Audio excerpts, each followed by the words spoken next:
Hallo, mein Name ist Jorge und herzlich willkommen zu einem neuen Video auf meinem Kanal I Love Kuba. Wenn du hier neu bist und an Themen rund um Kuba interessiert bist, abonniere gerne meinen Kanal. Heute geht es mal wieder um eine Filmreview. Ich hatte die Gelegenheit, den Film Ernestos Island im Vorfeld zu schauen. Schauen wir hier nochmal in den Trailer rein.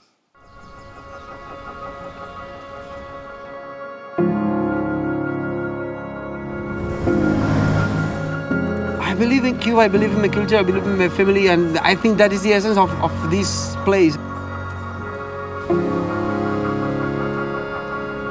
Es ist dieser eine Ort, den es eigentlich nicht gibt.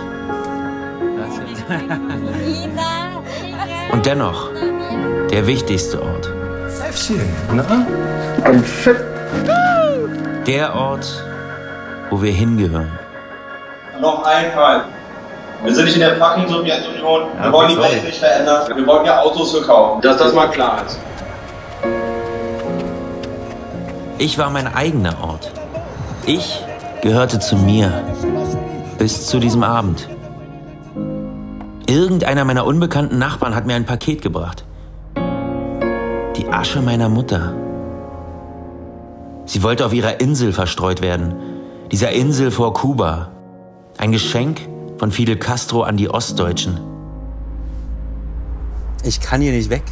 Sowieso. Barbara ist tot. Die hat gar nichts mehr zu sagen. Es muss auch anders gehen. Märchen, schließt du unserem alten Kuba? Einmal jemand wieder? Riecht immer noch so nach Meer und Diesel?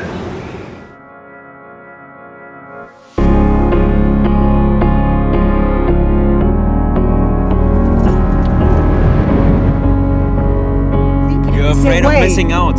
And do you know how it is if you have too many choices? You constantly have that feeling of missing out. Liebe, Freude, Hoffnung, Schmerz. Hey! Das ist alles da draußen. Hey! Du musst dich nur trauen, Pups.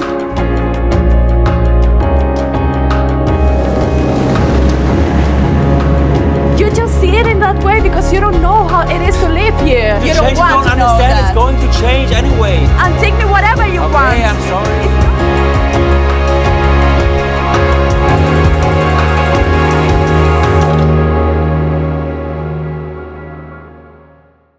Ernestos Island ist 115 Minuten lang und startet am 18.05.23 in vereinzelten deutschen Kinos.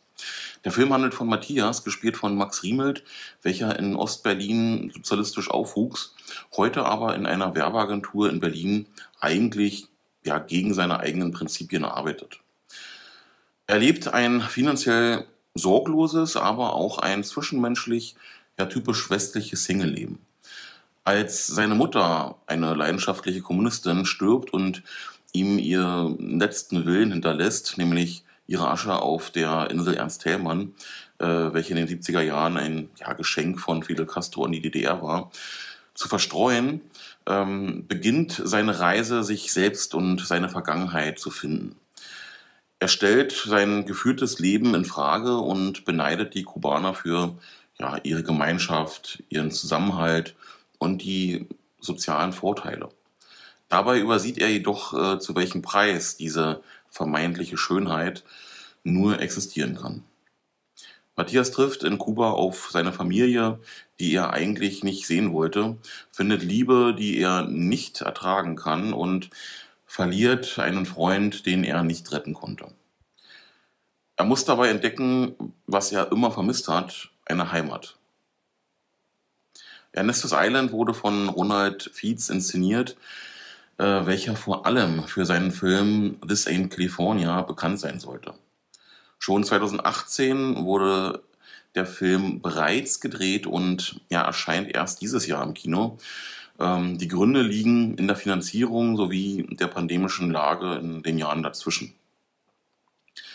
Dies hat leider auch zur Folge, dass ein Kuba gezeigt wird, welches mit dem heutigen Kuba zwar größtenteils noch vergleichbar ist, aber im Detail schon eine Vielzahl an Änderungen hervorgehen. In Kuba gibt es zum Beispiel keine 2 Währungen mehr. Mobiles Internet ist verfügbar und nicht nur mehr über Wi-Fi-Hotspots. Von der Versorgungslage mal kaum zu reden. Das alles macht den Film allerdings überhaupt nicht schlechter, denn es wird im Kern wohl nur denjenigen auffallen, die sich mit Kuba auskennen und immer auf die aktuelle Situation eingestellt sind. An der Stelle ist es sinnig, auf meine Videoreihe Aktuelle Lage in Kuba hinzuweisen. Hier kommt jeden Monat ein Video zur aktuellen Situation und Veränderungen für Kuba-Reisende. Aber zurück zum Film. Der Film ist sehr kurzweilig und spannend zugleich. Der dokumentarische Stil in den Rückblenden lässt den Film sehr authentisch wirken und den Zuschauer noch stärker in den Film eintauchen. Man darf jedoch nicht zu sehr, auf Kleinigkeiten achten.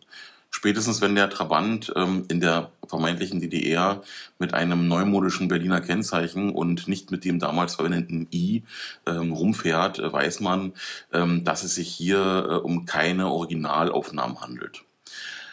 Aber diesen Anspruch hat der Film auch nicht, beziehungsweise will ihn auch gar nicht vermitteln. Sprechen wir kurz über den Cast. Der Cast ist klein gehalten, zumindest wenn man die professionellen Schauspieler betrachtet.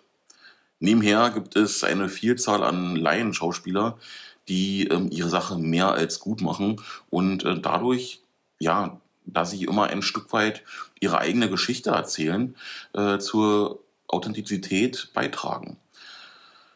Betrachtet man den Hauptcast, finden wir in Max Riemelt eine Hauptfigur, die man gerne bei seiner Reise zuschaut. Anfangs eher der Unsympath, der durch seine Reise und Erinnerungen an einstige Tage mit seiner Mutter immer mehr zum Mensch wird. Sein Freund aus Kindestagen, Sascha, wird von Oliver Bröcker gespielt. Er taucht nur punktuell auf, anfangs noch ein wenig als Störfaktor von Matthias gesehen, entpuppt er sich als Freund, den Matthias immer brauchte, aber nie wahrgenommen hat. Sophia, gespielt von Mariam Duran-Dorner, war der Name, glaube ich, hilft Matthias bei seiner Reise in Kuba, hat aber ihre ganz eigenen Probleme. Sowohl der Hauptcast als auch die Laienschauspieler machen ihre Sache wunderbar und überzeugen in Gänze.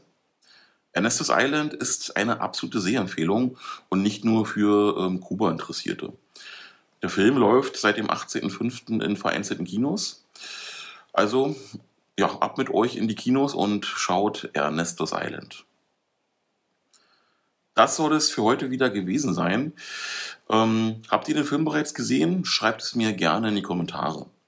Lasst auch ein Abo da, wenn ihr an Themen rund um Kuba interessiert seid.